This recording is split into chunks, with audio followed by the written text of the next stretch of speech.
Hello दोस्तों, ADHD का नाम तो आपने सुना ही होगा। ADHD means attention deficit hyper activity disorder.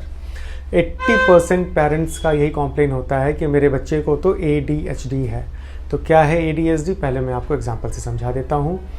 Suppose आपने अपने बच्चे को डोर पे खड़ा कर रखा है एंड इनको आपने इंस्ट्रक्शन दिया है कि देखो बेटा, आप डोर से तब तक नहीं हटना जब तक आपके पापा अंदर एंटर ना कर जाए। नहीं अगर एंटर करेंगे आपके पापा तो हो सकता है कोई दूसरा इंसान अंदर आने की कोशिश करे, तो आप प्लीज़ डोर से मत हटना। आप चले जाते हो दूसरे कमरे में। जब आप वापस आते हो देखने के लिए तो आप देखते हो कि ये तो डोर खुला का खुला हुआ है एंड बच्चा भी यहाँ से गायब है।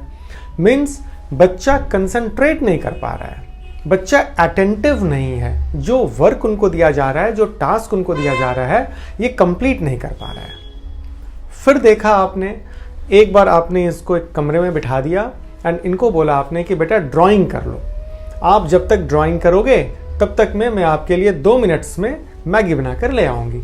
ठीक है, आप चले जाते हो मैगी बनाने के लिए एंड 2 मिनट के बाद आप लौट कर आते हो कमरे में। तो आप क्या देखते हो कि बच्चे ने ड्राइंग कुछ किया है।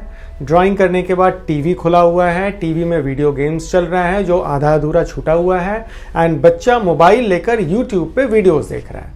कहने का मतलब आपने तो 2 मिनट में जस्ट एक मैगी तैयार किया, लेकिन आपके बच्चे ने ड्राइंग आधा कर लिया, वीडियो गेम्स आधा खेल लिया, यूट्यूब पे वीडियोस देखने लगा। मतलब तीन एक्टिविटीज उसने एक बार में कंप्लीट कर लिया। तो कहने का मतलब ये है कि आपके बच्चे को attention deficit hyper active disorder है। ना ही ये कंसंट्रेट कर पाता है किसी एक पॉइंट पे, एक पार्ट पे, और ना ही ये कंप्लीट कर पाता है अपने गिवन टास्क को। आधे अधूरे टास्क को करता है एंड दूसरे टास्क पर स्विच हो जाता है, फिर उसे भी आधा अधूरा करता है, दूसरे तीसरे टास्क पर स्विच हो जाता है। तो यही है ADHD।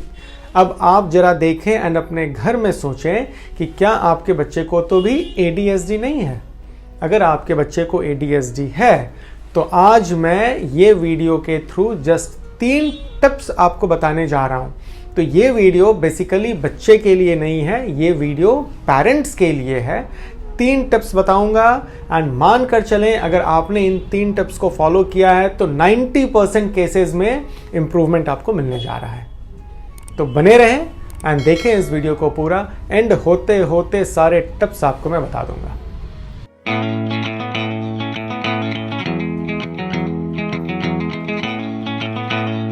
ADHD एक्चुअली बेसिकली ये एक न्यूरो डेवलपमेंटल डिसऑर्डर है।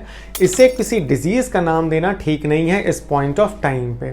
तो ये क्या होता है, एक समय पे जब बच्चे यंग चिल्ड्रन होते हैं, कहें टॉडलर्स होते हैं, या around 3 to 4 to 5 years of age, इस एज ग्रुप में आप देखते हो तो ये ADHD बहुत देखने को मिलता है एंड विथ टाइम धीरे धीरे धीरे ये कंट्रोल भी हो जाता है। तो चूंकि ADHD कोई डिजीज़ नहीं है तो ऑफ कोर्स ADHD का कोई क्योर भी आपको नहीं मिलेगा, कोई स्पेसिफिक मेडिसिन भी आपको नहीं मिलेगी कि आपने दे दिया एंड ADHD ठीक हो जाए।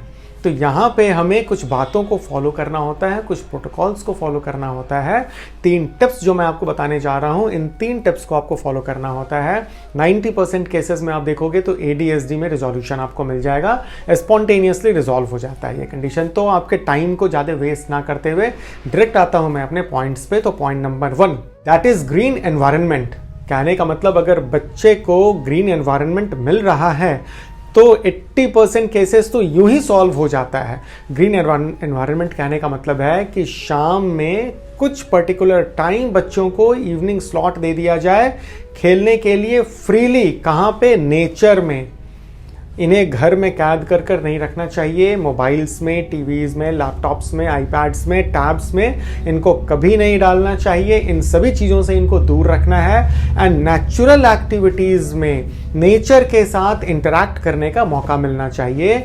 आप अगर देखेंगे लिटरेचर में ये लिखी है कि अगर 20 minutes, just 20 minutes out of 24 hours, 24 घंटे में अगर आप 20 मिनट भी अपने बच्चे को छोड़ते हो पार्क में, गार्डन में, रिवर साइड में, माउंटेन में, लेक्स में, कहीं भी नेचर के साथ, नेचर को एक्सप्लोर करने के लिए, तो ये जो हाइपर एक्टिविटी है, ये हाइपर एक्टिव कंडीशन है, ये धीरे धीरे धीरे कम होता जाएगा। तो हमें एक नेचुरल एनवायरनमेंट की ज़रूरत है, ना कि आर्टिफिशियल एनवायरनमेंट की ज़रूरत है। तो जो बच्चों को ADHD की प्रॉब्लम है उनके लिए चाहिए कि अपने अराउंड या वहाँ पे रहें, वहाँ पे घर चूज़ करें जहाँ पे ग्रीनरी बहुत हो। विदाउट ग्रीनरी अगर आप रह रहे हो जस्ट मॉल्स के करीब में, या आप बहुत फैंसी एनवायरनमेंट में रह रहे हो, आपको लग रहा है कि यही बेस्ट एनवायरनमेंट है, यही धरती का स्वर्ग है, नहीं, आर्टिफिशियल क्रिएटेड एनवायरनमेंट कभी भी स्वर्ग नहीं हो सकता है। आपको नेचर के करीब रखना है अपने बच्चे को। दूसरा टिप, डाइटरी मॉडिफिकेशन बहुत इंपॉर्टेंट है। अगर आपने अपने बच्चे के डाइट में मॉडिफिकेशन कर दिया है तो मानकर चलें बहुत हद तक आपका ADHD सबसाइड हो जाएगा। किस तरीके का डाइट होना चाहिए आपके बच्चे का? डाइट होना चाहिए प्रोटीन रिच डाइट। अब प्रोटीन में क्या क्या आता है? ऐसे नॉनवेज मटेरियल में फिश है, मीट है। अगर आप वेजिटेरियन में देखो तो सोयाबीन्स, बीन्स बहुत इंपॉर्टेंट है, प्लस ड्राई फ्रूट्स जहाँ पे नट्स का बहुत अच्छा रोल है। तो जो भी प्रोटीन रिच डाइट होता है ये बच्चों में देना चाहिए। क्या अवॉइड करना है? अवॉइड करने के लिए फैटी मटेरियल अवॉइड करना है, वाइट फ्लोर मैदा अवॉइड करना है। मैदा से बनी हर वो चीज़, चाहे वो पास्ता है, पिज़्ज़ा है, बर्गर है, मैक्रोनी है, एंड न जाने जो भी है, व्हाइट ब्रेड से बनी हुई, इन चीज़ों को आपको अवॉइड करना है। तो धीरे धीरे धीरे अगर आपने डाइटरी मॉडिफिकेशन किया है तो भी ADHD में आपको कमी देखने को मिलेगी, बट टाइम देना पड़ेगा। ऐसा नहीं है कि आपने आज से मॉडिफिकेशन शुरू किया एंड कल से आपको रिस्पॉन्स मिल जाए। रिस्पॉन्स मिलने में टाइम लगेगा। ठीक इसी तरीके से जो तीसरा पॉइंट है, ये सबसे इंपॉर्टेंट पॉइंट है पेरेंट्स के लिए, that is counselling. And third point में एक बात आप मानकर चलें कि ये जिसको आप ADHD बोलते हो कि मेरा बच्चा तो हाइपर एक्टिव है, बेसिकली ये हाइपर एक्टिव नहीं है। ये आज के डेट में जो बच्चे हो रहे हैं, इन बच्चों में ये नॉर्मल फिनोमेना कहा गया है। मैं आपको इस तरीके से समझाता हूँ, जब आपका जन्म हुआ था तो जितने एक्टिव आप थे, क्यों एक्टिव थे? आज के एनवायरनमेंट के लिए आप एक्टिव थे। आज आप एडजस्ट कर पाओ इसलिए आप एक्टिव थे। आज पॉल्यूशन इतनी है, आज पॉपुलेशन इतना बढ़ता जा रहा है, क्लीनलीनेस एंड स्ट्रेस एंड घर का प्रेशर, ऑफिस का प्रेशर इतना हो गया है। तो हमें जितना बर्दाश्त करना चाहिए, जिस एनवायरनमेंट में हम अपने आप को एडजस्ट कर सकें, हमें ऊपर वाले ने ऐसा ही बनाकर भेजा था हमारे टाइम पे। आज जो बच्चे हो रहे हैं 2022 में, ये बच्चे आज के लिए नहीं बने हैं, ये बच्चे बने हैं 2050, 2070 के लिए बने हैं। तो 2050 में क्या होने जा रहा है आपको भी पता है, पॉल्यूशन एंड पॉपुलेशन से रिलेटेड। इसलिए ये बच्चे जो आज हो रहे हैं, इनको हाइपर एक्टिव ना माने, इनको ये माने कि इनमें एनर्जी अभी से दी गई है ताकि ये लड़ सकें, ये अपने आप को एडजस्ट कर सकें 2050 में, 2070 में।